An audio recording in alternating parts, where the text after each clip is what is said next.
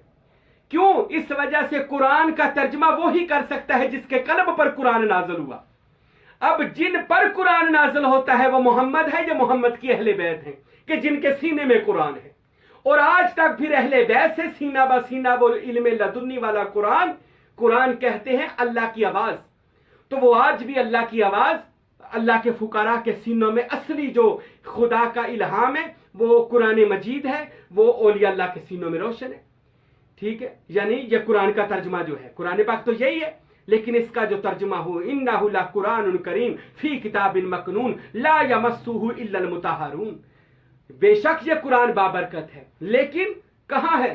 فی کتاب مکنون، ایک کتاب کے اندر محفوظ ہے، لا یمسہ الا المطہرون، اسے نہیں چھو سکتا لیکن پاک لوگ۔ وہ کون سی کتاب ہے؟ وہ فقراء کا سینہ ہے، وہ اہل بیت کا سینہ ہے، وہ ولیوں کا سینہ ہے جس کے اندر قرآن کا آج پورا علم موجود ہے۔ اس وجہ سے سوشل میڈیا والے ان کہہ لے بےہودہ لوگوں سے بچیں جو لوگ قرآن کے یا صاحب قرآن کے خلاف بات کرتے ہیں۔ قرآن سمجھنا ہے تو نبی کریم نے فرما دیا ہے قرآن اہل بیت کے ساتھ ہے، اہل بیت قرآن کے ساتھ ہے۔ آج اللہ کے اولیاء ڈھونڈیں جن کے ساتھ قرآن ہے تو ان سے قرآن سیکھ لیں۔ قرآن پھر محمد کو وہ کتاب ملی صلی اللہ علیہ وآلہ وسلم کہ جو ایسی لہامی کتاب ہے کہ اس کتاب جیسی اب دنیا میں کتاب کوئی نہیں۔ اس کو سمجھنے کے لیے خدا داد صلاحیت ہونی چاہیے، کیونکہ خدا کا کلام ہے، بندے والی صلاحیت نہ رکھ۔ خدا کے کلام کو سمجھنا ہے تو خدا داد صلاحیت پیدا کر۔ وہ کیسے ہوگی؟ عارفین کے قدموں کی چوکھڑ کو چوم، اولیاء کے قدموں کی خاک کو چوم۔ ارے جو خدا تک پہنچے، قرآن تک پہنچے، مصطفیٰ تک پہنچے ہیں، ان کے پاس وہ راز موجود ہے۔ آخر پر میں پھر بتا دوں، اس میں اللہ ذات سلطان باہو کہتے ہیں، میرے مرشد فقیر نور محمد صاحب کہتے ہیں، میرے مرشد گرامی فقیر عبدالحمید کامل اپنی کتاب الہامات میں فرماتے ہیں، دیگر بار فرمایا، اے لوگو، رسول اللہ صلی اللہ علیہ وآلہ وسلم کو جتنے بھی مراتب ظاہریوں و باطنیہ ملے وہ سب اس میں اللہ ذات کی برکت سے ملے ہیں۔ حضور کو کائنات کی بادشاہی ملی، اس میں اللہ ذات کی برکت سے ملی ہے۔ حضور کو مشکل کشائی مل گئی، اس میں اللہ ذات کی برکت سے ملی۔ حضور کو حاضر و ناظر ہونے کی پاور مل گئی، اس میں اللہ ذات کی برکت سے ملی۔ حضور مشکل کشا بنے، حاجت روا بنے، لوگوں کی مدد کرنے والے بنے، کس وجہ سے؟ اس میں اللہ ذات کی برکت سے۔ محمد مصطفیٰ کی موت عام موتوں کی طرح نہیں ہے، رسول آج بھی اپنے مدینہ میں زندہ ہیں۔ کس کی وجہ سے؟ اس میں اللہ ذات کی برکت سے، کیونکہ جب جسم اسم کے اندر چلے جاتے ہیں، اسم کو موت نہیں ہے، جب جسم خدا کے اسم میں چلے جاتے ہیں تو یہ بندہ بھی لامحدود ہو جاتا ہے، پھر یہ بھی ہر جگہ پر پہنچ سکتا ہے کیونکہ یہ خدا کے نور میں چلا گیا۔ اور رسول اللہ کو بادشاہی ملی پوری کائنات کی، اور یہ ایک دن کی بادشاہی نہیں ہے، جب تک اس میں اللہ ذات رہے گا۔ اب کب تک خدا کا اسم رہے گا؟ جب تک خدا کا اسم رہے گا تب تک محمد مصطفیٰ کی بادشاہی رہے گی۔ اب سوچ لیں کب تک محمد ہے، کیوں؟ اس وجہ سے کہ جناب محمد مصطفیٰ صلی اللہ علیہ وسلم کو اسم اللہ ذات مل گیا، اور جسے اسم مل گیا اسے خدا مل گیا۔ رسول معظم محمد مصطفیٰ صلی اللہ علیہ وسلم کو خدا کا اسم ملا، اور اسم بھی ذاتی ملا، جس کے ذریعے کائناتوں کی بادشاہی محمد مصطفیٰ صلی اللہ علیہ وسلم کے دانے ہاتھ میں آ گئی، اور یہ قیامت تک رہے گی انشاءاللہ۔ اللہ پاک ہم سب کو بھی حضور کے رستے کا طالب بنائے، حضور کے رستے کی خاک بنائے، اور ہم سب کو بھی اسی پاک رستے پر چلا کر اللہ اس میں ذات کا نور عطا فرمائے۔ وَمَا عَلَيْنَا إِلَّا الْبَلَاغُ الْمُبِينُ۔